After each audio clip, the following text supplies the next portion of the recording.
Continuing on with the tutorial, we're going to show you now how to perhaps close out a shift, transfer inventory back at the end of the shift, and maybe even make some adjustments. So say I work for the pool bar. I can click on stores.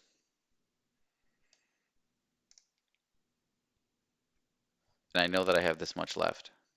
But let's say throughout the shift, I accidentally dropped a bottle of beer and it was broken.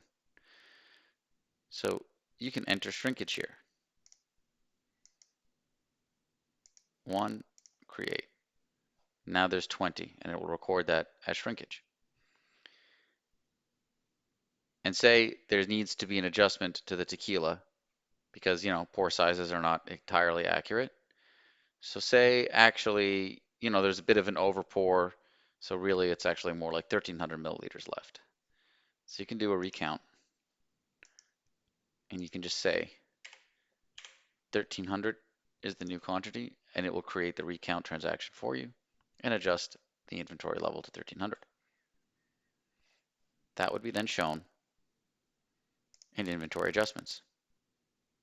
So you can see from the inventory adjustments report, the inventory item, that there is an adjustment decrease, shrinkage, 1 bottle.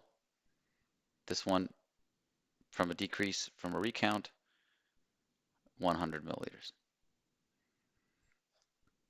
When you do a recount, it can also create an increase adjustment depending on the number you put in. So if you click on the count now, it will reflect these.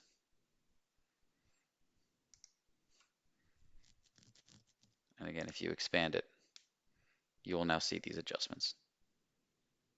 Adjustment decrease here, for example.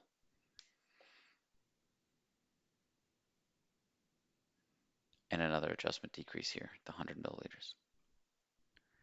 So now we're done our shift, and we want to transfer inventory back to say that we're done and to put the alcohol back into the main store and close for the night. So go to the pool bar inventory, and because I'm done, I'm transferring back all my inventory back to the main one, all 20 that I have. So now I'm back to 0. Likewise, I'm returning the bottle of tequila, 1 bottle and a fraction of a bottle in this case. But I'm just going to say transfer to the main store, all of it, 1300, and then create that transfer. So now I'm back to 0. And then when you click on the main store, it now has all the inventory left. And of course, that would be reflected now in the count report.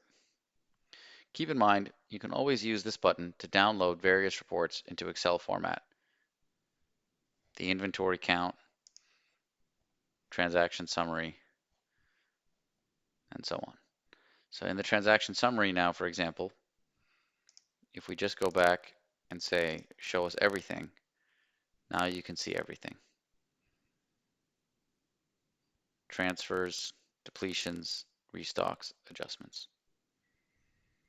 As this record set grows, you can always use this collapse button to collapse common rows to make the report more viewable. And you'll always have these filtering items. Thank you very much for watching this tutorial on WristCoin Cashless POS inventory.